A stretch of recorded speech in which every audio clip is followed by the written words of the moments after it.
Ladies and gentlemen boys and girls, ഇതാണ് Kacheguda railway station. Kacheguda railway സ്റ്റേഷനിലെ retiring റൂമിനെ പറ്റിയ ഒരു ചെറിയ വീഡിയോ ആണ് ഞാൻ ചെയ്യുന്നത്. റിട്ടയറിംഗ് റൂമല്ല, ഡോർമെറ്ററിയാണ്, ക്യാബിൻ ടൈപ്പ് ഡോർമെറ്ററിയാണ്. നമുക്കത് അങ്ങോട്ട് പോകാം. ഇതാണ് കാച്ചിഗുഡ സ്റ്റേഷനിലെ എൻട്രൻസ്. ഈ കാണുന്നത് കാച്ചിഗുഡ സ്റ്റേഷനിലെ ഫലക്നുമ എൻഡാണ്. അപ്പോൾ ഈ എൻഡിലോട്ടാണ് നടക്കേണ്ടത്. ഈ എൻഡിൽ നടന്നു കഴിഞ്ഞാൽ പ്ലാറ്റ്ഫോം നമ്പർ 1-ൻ്റെ റൈറ്റ് സൈഡ് എൻഡിലുള്ള ഫുട് ഓവർ ബ്രിഡ്ജിന് അടുത്തായിട്ടാണ് റിട്ടയറിംഗ് റൂം ഇരിക്കുന്നത്.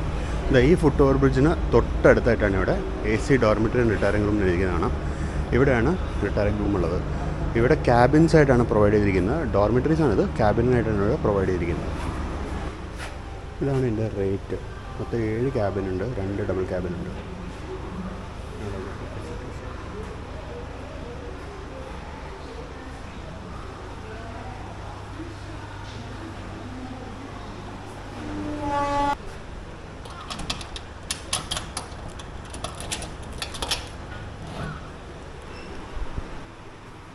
അപ്പോൾ ഇതൊക്കെയാണ് ഈ റിട്ടയറിംഗ് റൂമിനകത്ത് ഈ ഡോർമെറ്ററിക്കകത്തുള്ളത്. ഒരു പ്രോപ്പർ ഫുൾ സൈസ് ബെഡാണ്, സിംഗിൾ ബെഡ് പ്രോപ്പറായിട്ടുള്ളതാണ്. പല സ്ഥലത്തും ഒരു സിംഗിൾ ബെഡ് തരില്ല, മറ്റേ ചെറിയ ഡിവാൻ സൈസാണ്. ഇവിടെ അങ്ങനെയല്ല, പ്രോപ്പർ സിംഗിൾ ബെഡുണ്ട്.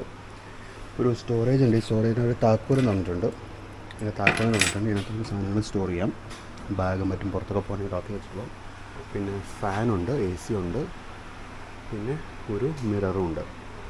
ഒറ്റ ഇതെന്ന് വെച്ചിട്ടുണ്ടെങ്കിൽ ഇത് വീതി തീരെ കുറവാണ്. കണ്ട, ഇത്രേ ഉള്ളൂ വീതി. കറക്റ്റ് ഈ ഡോറിൻ്റെ വീതി, ബെഡും ഇതായിട്ട് ഗ്യാപ്പ് അത്രേ ഉള്ളൂ വീതിന്. ഇതൊരു ഡ്രസ്സൊക്കെ മാറുമ്പോൾ ഇത്തിരി ബുദ്ധിമുട്ടായിട്ട് എനിക്ക് തോന്നി. അപ്പോൾ ഡോർമെറ്ററിയെ പറ്റി എല്ലാവരും അറിഞ്ഞല്ലോ അല്ലേ? ഡോർമെറ്ററി എന്ന് പറയുന്നത് നമുക്ക് ഓവർനൈറ്റൊക്കെ താമസിക്കണം. ഒറ്റയ്ക്കൊക്കെ വരികയാണ് ഓവർനൈറ്റ് താമസിക്കാൻ. ഫാമിലി ആണെങ്കിൽ ഓവർനൈറ്റ് താമസിക്കാൻ നല്ലതാണ്. കോമൺ ടോയ്ലറ്റ്സ് ആണ്. ഞാൻ ക്യാപ്ചർ ചെയ്യാൻ പറഞ്ഞു, കാരണം ടോയ്ലറ്റ് ഫുള്ളായിരുന്നു. കോമൺ ടോയ്ലറ്റ്സ് ആണ്, അതൊരു ഡിസഡ്വാൻറ്റേജ് ആണ്. Privacy, basic privacy. അപ്പോൾ എന്തായാലും ഇനിങ്ങനെ ആവശ്യം വരികയാണെങ്കിൽ തീർച്ചയായിട്ടും ഈ റിട്ടയറിംഗ് റൂം ഉപയോഗിക്കുക. നമുക്ക് മറ്റൊരു വീഡിയോയിൽ വീണ്ടും കാണാം. അതിലേക്ക് ബൈ.